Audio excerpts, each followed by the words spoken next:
नमः सर्वेभ्यः। अस्माकं समासवर्गे भवतां सर्वेषां स्वागतम्। अस्माकं विषयः अस्ति उपपदसमासः इति विषयः अस्ति। तत्र कृदन्तप्रकरणे सूत्राणाम् अध्ययनं जायमानम् अस्ति। मया चिन्तितम् अत्र सूत्राणाम् अध्ययनात् प्राक् अत्र किञ्चित् सूत्रम् अध्येतव्यं, तदानीमेव कृत्प्रकरणे सूत्राणां ज्ञानं सम्यक् भवति। इत्युक्ते कुत्र अपवादः भवति, कुत्र अपवादः न भवति इति अस्माभिः ज्ञातव्यं। तदर्थम् अत्र कृदन्तप्रकरणे वास्वरूपविधिः इति तत्र कश्चित् विधिः वर्तते। तर्हि वास्वरूपो स्त्रियाम् इति सूत्रमस्ति वास्वरूपविधेः विषये। तर्हि तद् सूत्रं सम्पूर्णतया एकवारं पठित्वा तदनन्तरम् अत्र कृत्प्रकरणे सूत्राणि सन्ति खलु, तस्य पुनः एकवारम् आरम्भतः पठामः। यतोहि इदानीं बाध्यबाधकभावस्य चिन्तनं कुर्मः चेत् तदानीं स्पष्टज्ञानं भवति इति मन्ये। अतः इदानीं वास्वरूपो स्त्रियाम् इति सूत्रं विजयलक्ष्मी भगिनी पठति वा?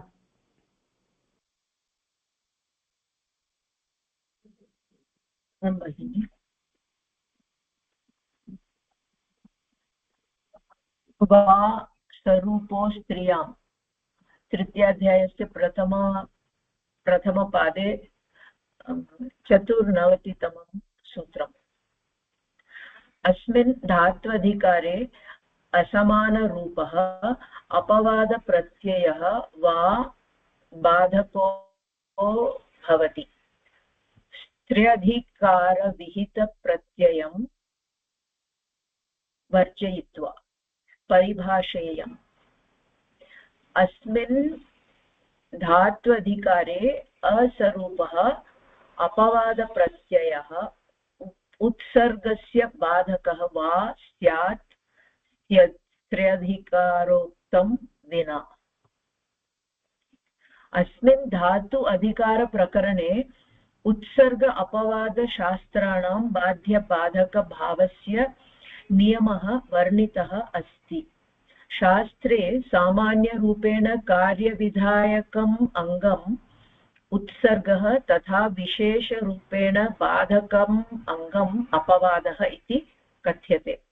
कौमुद्याः सामान्यनियमानुसारं विशेषशास्त्रम् उत्सर्गशास्त्रं नित्यमेव बाधते, परन्तु अस्मिन् कृत्यधिकारसूत्रे अयं नियमः परिवर्तितः भवति।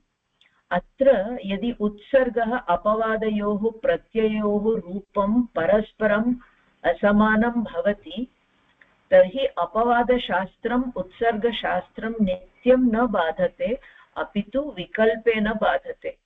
अर्थात् अत्र सामान्यप्रत्ययाः अपि भवन्ति, विशेषप्रत्ययाः अपि सिद्ध्यन्ति, परन्तु एषः विकल्पविधिः स्त्रियाम् इति अधिकारसूत्रस्य अन्तः पठितेषु प्रत्ययेषु कदापि न प्रवर्तते। समानं रूपं यस्य सः सरूपः, न सरूपः असरूपः, न स्त्री अस्त्री तस्याम् अस्त्रियां वा अव्ययपदम्, असरूपः प्रथमान्तम् अस्त्रियां सप्तम्यन्तं त्रिपदम् इदं सूत्रम्। तत्रोपपदं सप्तमीस्थम् इत्यस्मात् सूत्रात् तत्र इत्यस्य अनुवृत्तिः भवति। तथा च उत्सर्गस्य अपवादप्रत्ययः बाधकः स्यात् इत्यादीनां पदानाम् अध्याहारः क्रियते। अनुवृत्तिसहितसूत्रं वा असरूपः अपवादप्रत्ययः वा बाधकः भवति। वा असरूपः अस्त्रियाम् इति सूत्रम् पठित्वा वदामि भगिनी। किञ्चित् दीर्घः अस्ति। एकैकं वाक्यं पठित्वा सम्यक्तया प्रतिपादयतु। एकैकं वाक्यं स्वीकृत्य। अत्र वा असरूपः अस्त्रियाम् इति सूत्रं। वा इति अस्ति, अतः विकल्पेन इति अवगच्छामः। अस्मिन् धात्वधिकारे असमानरूपः अपवादप्रत्ययः वा बाधकः भवति स्त्री अधिकारविहितप्रत्ययं वर्जयित्वा। स्त्री अधिकारे यानि सूत्राणि सन्ति तान् विहाय धातु अधिकारे, अस्मिन् धातु अधिकारे असमानरूपः अपवादप्रत्ययः वा बाधकः भवति इति। सम्यक् वा भगिनि? स्त्री अधिकारे बाधकः न भवति इति अर्थः अत्र। स्त्री अधिकारप्रत्ययानां विहाय अन्येषां प्रत्ययानां यानि ये धात्वधिकारे सन्ति तेषाम्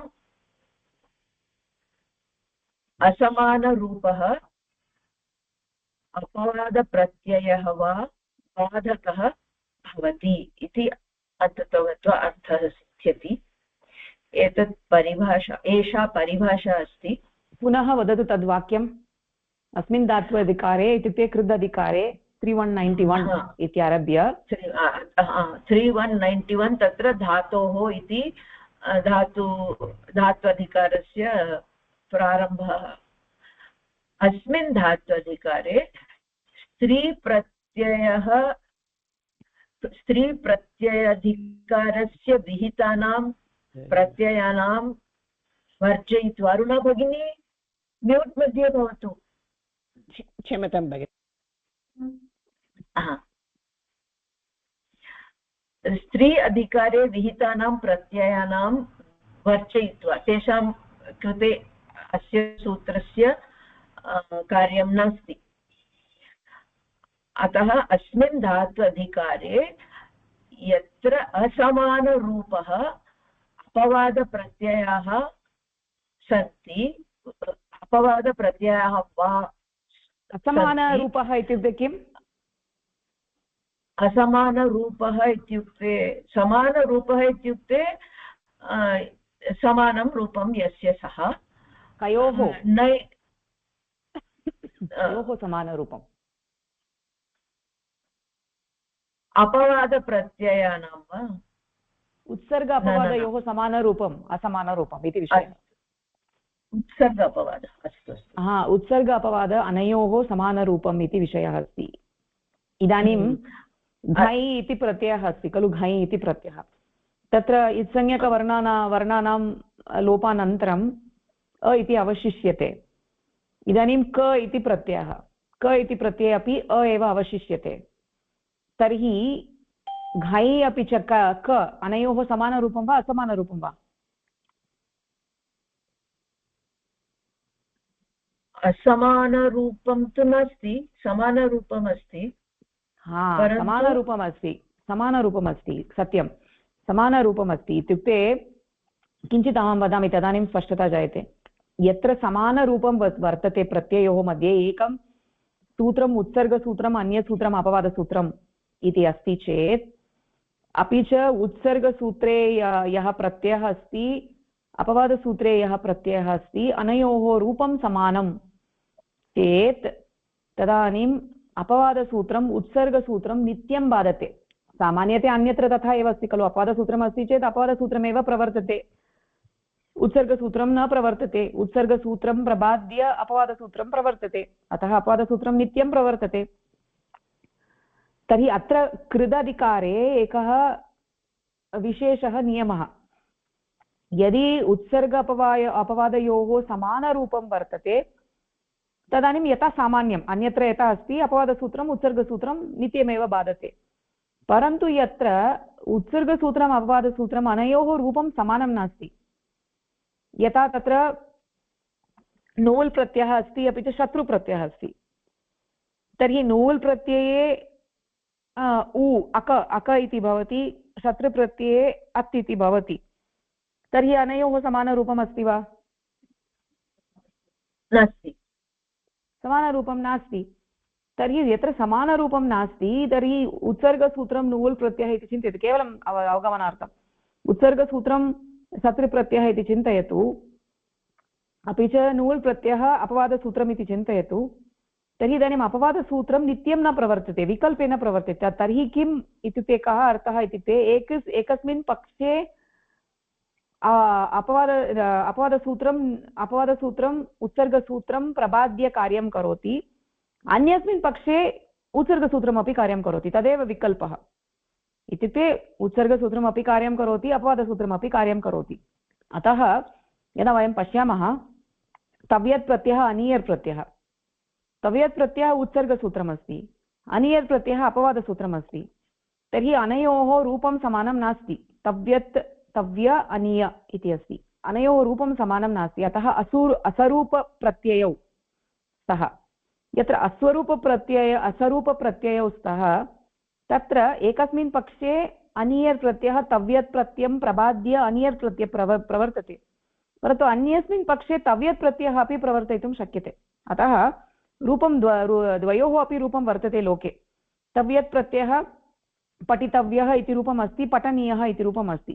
यदि अनीयर् प्रत्ययः तव्यत् प्रत्ययस्य अपवादसूत्रं, तर्हि केवलम् अनीयर् प्रत्ययः एव प्रवर्तेत खलु पठधातुतः, तर्हि पठनीयः इति एव स्यात्, परन्तु तथा नास्ति। अत्र तु असरूपप्रत्ययौ स्तः, अतः विकल्पेन बाधते। तव्यत् प्रत्ययेन अपि व्यवहारः अस्ति लोके, अनीयर् प्रत्ययेन अपि व्यवहारः अस्ति लोके, अतः एव विकल्पेन इति उक्तं। परन्तु एतादृशव्यवहारः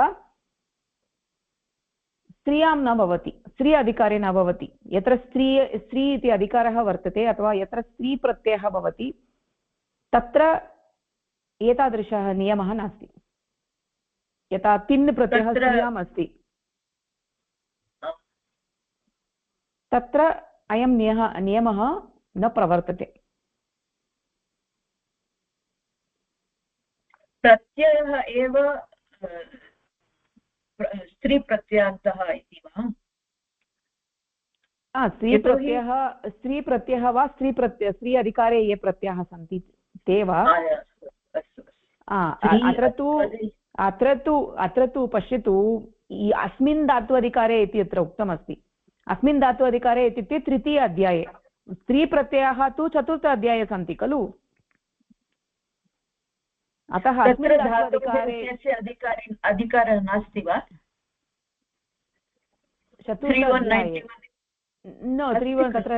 तत्र नास्ति, चतुर्थ अध्याये धात्वधिकारः नास्ति, केवलं तृतीय अध्याये धात्वधिकारः अस्ति।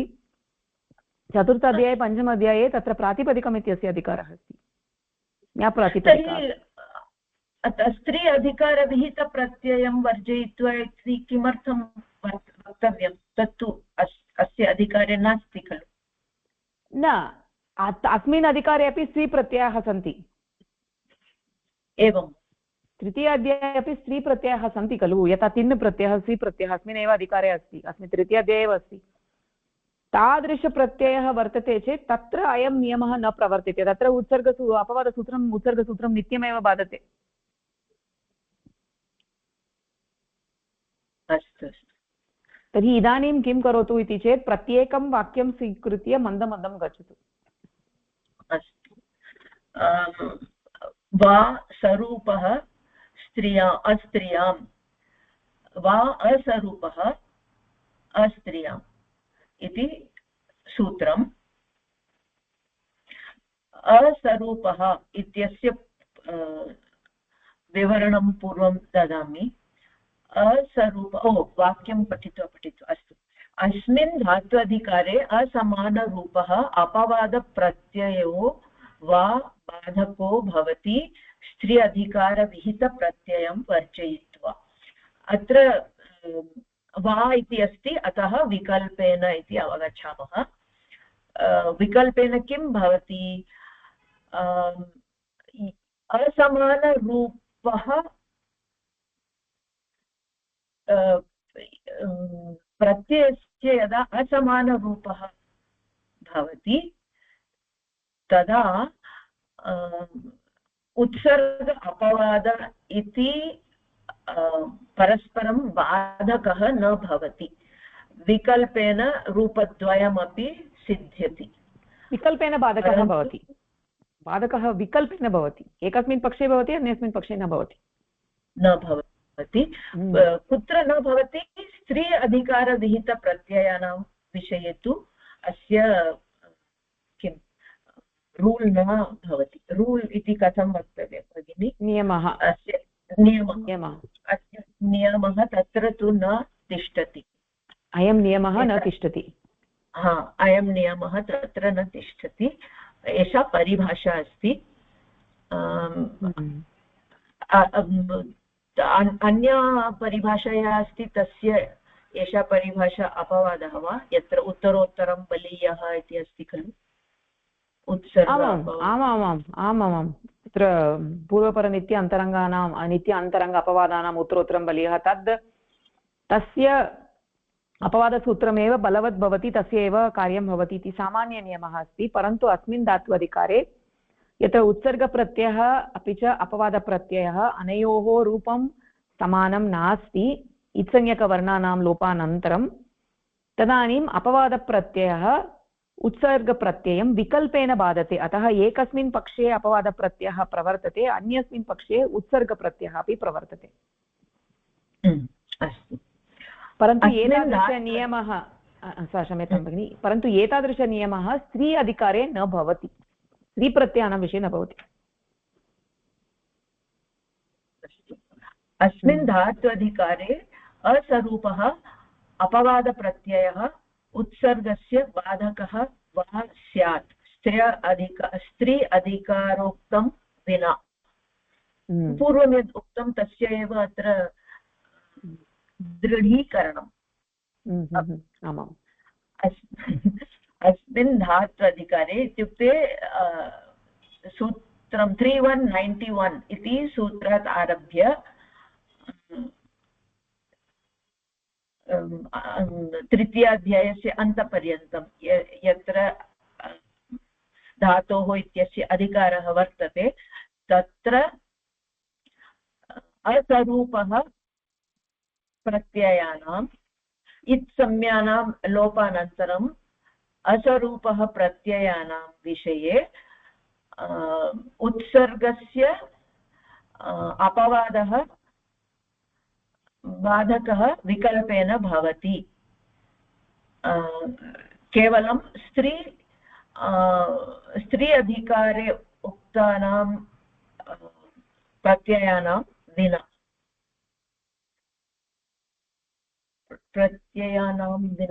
वक्तुं शक्यते खलु विना इत्यस्य षष्टिविभक्ति भवति वा भगिनि सामान्यतया तृतीया विभक्ति द्वितीया विभक्ति पञ्चमी अपि भवति आम् प्रत्ययेभ्यः विना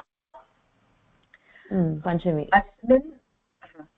अस्मिन् धातु अधिकारप्रकरणे उत्सर्ग अपवादशास्त्राणां बाध्यबाधकभावस्य नियमः वर्णितः अस्ति सिम्पल् सेण्टेन्स् अस्मिन् धातु अधिकारप्रकरणे उत्सर्ग अपवादशास्त्राणां बाध्यबाधकभावः इत्यस्य अत्र विशेषनियमः अस्ति तद् अत्र वर्णितः अस्ति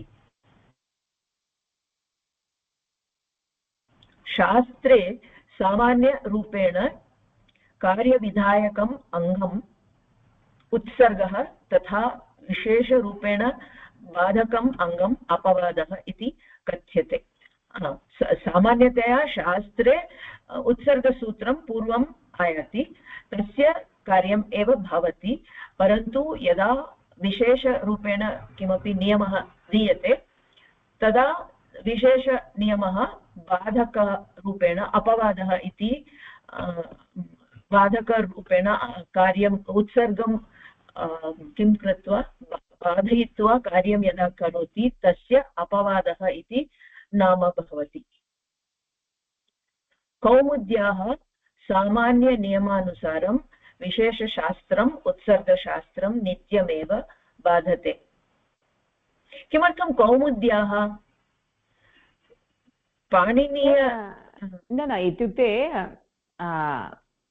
पाणिनिनियमानुसारमेव इत्युक्ते तत्र काशिकायां कथमस्ति इति सिद्धान्तकौमुद्यां कथमस्ति इति तद् विवरणमस्ति। कौमुद्याः इति वस्तुतः न लेखनीयं, सामान्यनियमानुसारं विशेषशास्त्रं तद् एवं लिखामः चेत् पर्याप्तं, कौमुद्याः इति आवश्यकं नास्ति। सामान्यनियमानुसारं विशेषशास्त्रम् उत्सर्गशास्त्रं नित्यमेव बाधते, एतत्तु वयं पूर्वमेव ज्ञातवन्तः। परन्तु अस्मिन् धातु अधिकारसूत्रे अयं नियमः परिवर्तितः भवति। अस्मिन् धातु अधिकारे इत्युक्ते 3191 इति यत्र अधिकार धातोः इति अधिकारः वर्तते, तत्र अस्य सूत्रस्य स्थानम् अस्ति वा असरूपः अस्त्रियाम् इति सूत्रस्य। अस्मिन् सूत्रे अस्य परिभाषायाः उत्तरोत्तरं बलीयः सामान्य नियमः यत् अस्ति तद् न प्रवर्तते, तस्य अत्र परिवर्तनं भवति। अत्र यदि उत्सर्ग अपवादयोः प्रत्यययोः रूपं परस्परम् असमानं भवति तर्हि अपवादशास्त्रम् उत्सर्गशास्त्रं नित्यं न बाधते। भगिनी, शास्त्रं समानं भवति चेत् बाधते वा? किं शास्त्रं समानं भवति चेत् किम् अस्ति? शास्त्रं समानम् अस्ति चेत् बाधते एव, अपवादसूत्रमेव प्रवर्तते। इति यदि प्रत्ययस्य अन्ततो गत्वा इत्संज्ञा किम्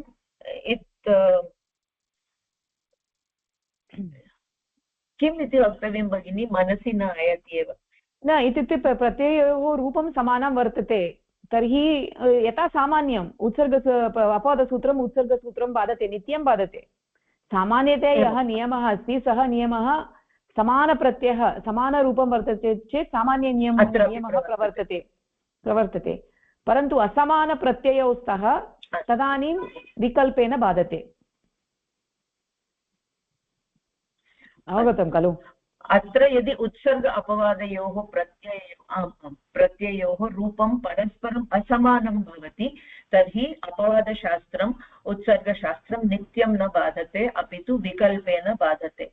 अत्र इत्संज्ञानां लोपानन्तरं यत् प्रत्ययः अन्तिमप्रत्ययः यत् तिष्ठति तस्य यदि रूपं समानं न भवति, तयोः रूपे समानं न भवतः चेत् तत्र उत्सर्गः अपवादः उत्सर्गं नित्यं न बाधते, अपि तु विकल्पेन बाधते। अर्थात् अत्र सामान्यप्रत्ययाः अपि भवन्ति, विशेषप्रत्ययाः अपि सिद्ध्यन्ति, परन्तु एषः विकल्पविधिः स्त्रियाम् इति अधिकारसूत्रस्य अन्तः पठितेषु प्रत्ययेषु कदापि न प्रवर्तते। तत्र स्त्रियाम् इति अधिकारं विहाय स्त्रियाम् इति अधिकारे पठितेषु पठितानां प्रत्ययानां विहाय अस्मिन् धात्वधिकारे यदि असरूपः प्रत्ययः भवन्ति तदा अपवादसूत्रस्य प्रत्ययः विकल्पेन एव उत्सर्गसूत्रस्य प्रत्ययस्यं बाधते इति अर्थः। परन्तु एषः विकल्पविधिः तत्तु पठितं मया। समानं रूपं यस्य सः स्वरूपः, स्वरूपः इत्यस्य अर्थः किं? समानं रूपं यस्य सः स्वरूपः, न स्वरूपः असरूपः। तस्य विशेष्यं किम् अस्ति? स्वरूपः इत्यस्य विशेष्यं किम् अस्ति? स्वरूपः प्रत्ययः। स्वरूपः प्रत्ययः, अस्वरूपः प्रत्ययः। न स्त्री अस्त्री, तस्याम् अस्त्रियां, वा इति अव्ययपदम्, अतः अस्वरूपः अस्त्रियां वा इति सूत्रे तिस्रः न पदं त्रीणि पदानि सन्ति अत्र वा इति अव्ययपदम् असरूपः इति प्रथमान्तम् अस्त्रियाम् इति सप्तम्यन्तम् अस्त्रियाम् इति सप्तम्यन्तम् अस्त्रियाम् इति सप्तम्यन्तम् त्रिपदम् इदं सूत्रं तत्रोपपदं सप्तमी स्थम् इत्यस्मात् सूत्रात् तत्र इत्यस्य अनुवृत्तिः भवति तथा च उत्सर्गस्य अपवादप्रत्ययः बाधकः स्यात् इत्यादीनां पदानाम् अध्याहारः क्रियते तथा उत्सर्गस्य अपवादप्रत्ययः बाधकः स्यात् इत्यादीनां पदानाम् अध्याहारः कुतः अध्याहारः भवति भगिनी एवमेव परिभाषा न इत्युक्ते परिभाषा अस्ति इति कृत्वा इत्युक्ते अत्र पश्यतु वा अस्वरूपः मया द्विवारं वा इति लिखितं वा अस्वरूपः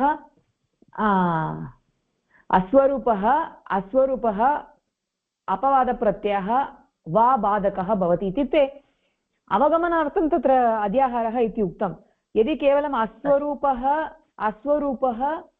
वा इति तावदेव वदति परिभाषायाम् अस्वरूपः वा अस्त्रियाम् इति एव अस्ति खलु तर्हि तावदेव अस्ति चेत्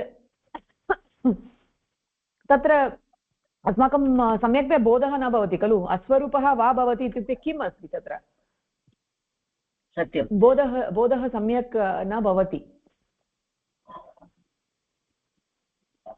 काण्टेक्स्ट् सम्यक् न अवगम्यते इति कृत्वा तत्र बाधकः भवति इति सर्वं वयं लिखामः चेत् तत्र सम्यक्तया बोधः भवति इति कृत्वा एवम् अत्र दत्तमस्ति व्याख्यानेषु अध्याहारः इति अध्याहारः यतोहि सूत्रे तु एतादृशपदानि न सन्ति एव अतः क्लेशः भवति अवगमनार्थम् अतः एतानि पदानि योजयामः चेत् तत्र सौलभ्यं भवति तत्र अनुवृत्तिसहितसूत्रं किं वदति चेत् वा असरूपः क्षम्यतां भगिनि मया इदानीं तत्र क्षम्यतां तत्र किञ्चित् परिष्कृतं इत्युक्ते मया किञ्चित् परिष्कृतं पश्यतु इदानीं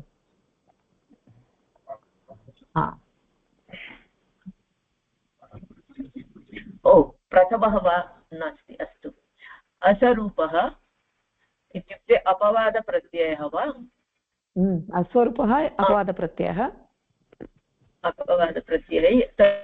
उत्सर्गप्रत्ययस्य समानं नास्ति रूपम् असरूपे स्तः वा इत्युक्ते बाधकः अस्त्रियाम् इत्युक्ते स्त्री प्रत्यये उक्तानां प्रत्ययानां विहाय इति अर्थः अग्रे पठामि वा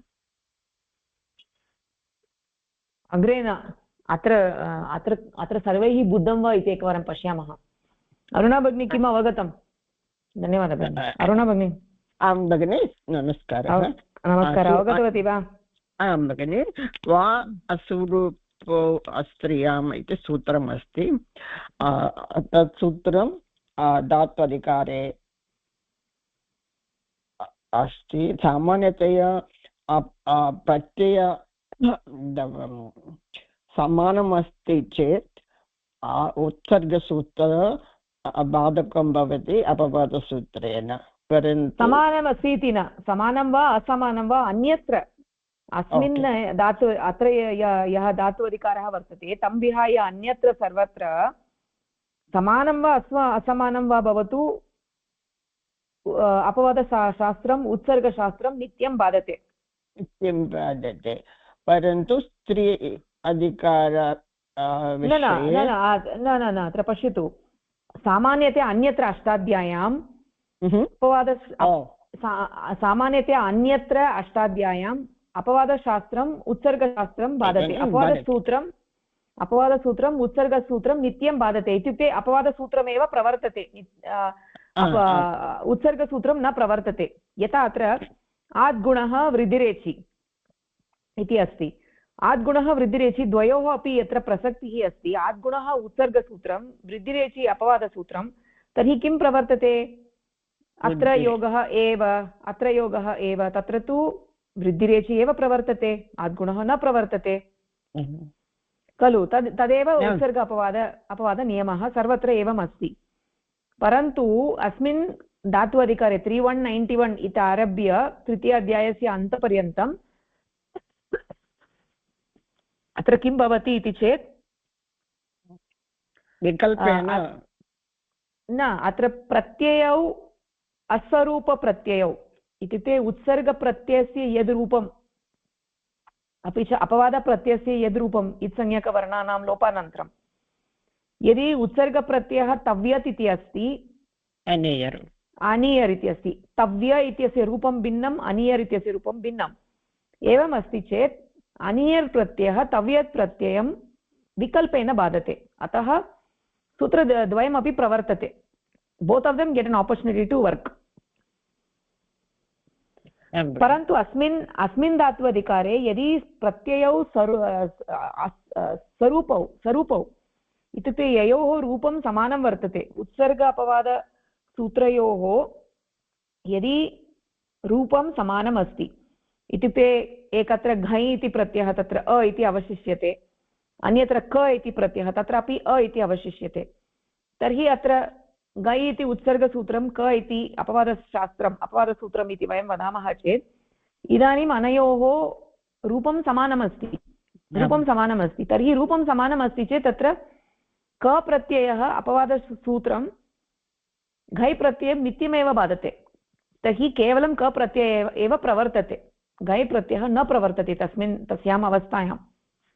क प्रत्ययस्य विधानार्थं यद् सूत्रमस्ति तेन सूत्रेण यद् निमित्तम् उक्तं तानि निमित्तानि पूरितानि चेत् तदानीं केवलं क प्रत्ययः एव विधीयते, न तु घञ् प्रत्ययः।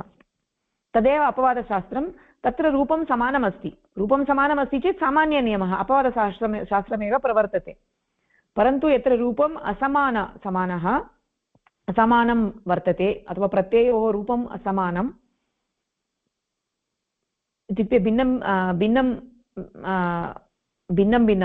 भिन्नं वर्तते, तत्र अपवादसूत्रं विकल्पेन बाधते। अपवादसूत्रम् उत्सर्गसूत्रं विकल्पेन बाधते। तर्हि एकस्मिन् पक्षे अपवादशास्त्रं प्रवर्तते, अन्यस्मिन् पक्षे उत्सर्गशास्त्रमपि प्रवर्तते। प्रतिपादयतु, किम् अवगतम्? ओके, सामान्यतया सूत्रपाठे उत्सर्गसूत्रं प्रथमम् आगच्छति, अपवाद अनन्तरम् अत्र अपवादसूत्रं कार्यं करोति सामान्यतया। परन्तु असमानरूपम् अस्ति चेत् धातधिकारे 3194 आरभ्य अध्यायान्तं परम् अधिकारे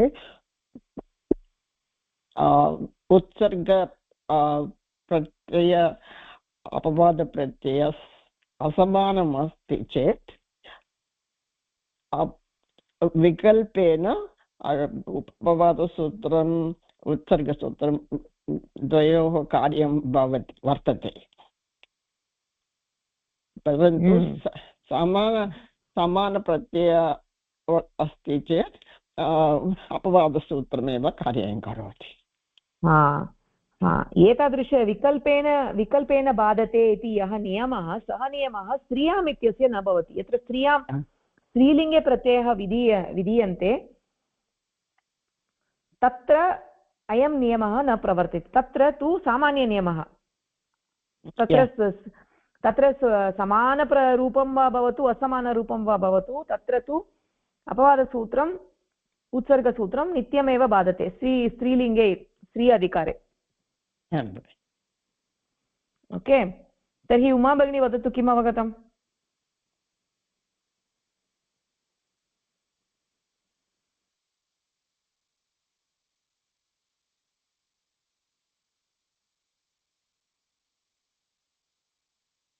अस्ति वा भगिनी उमा भगिनी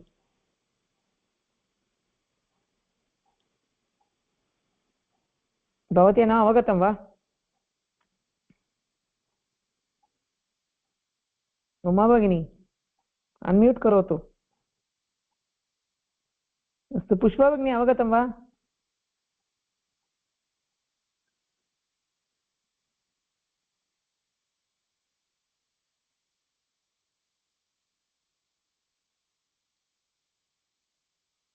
अस्तु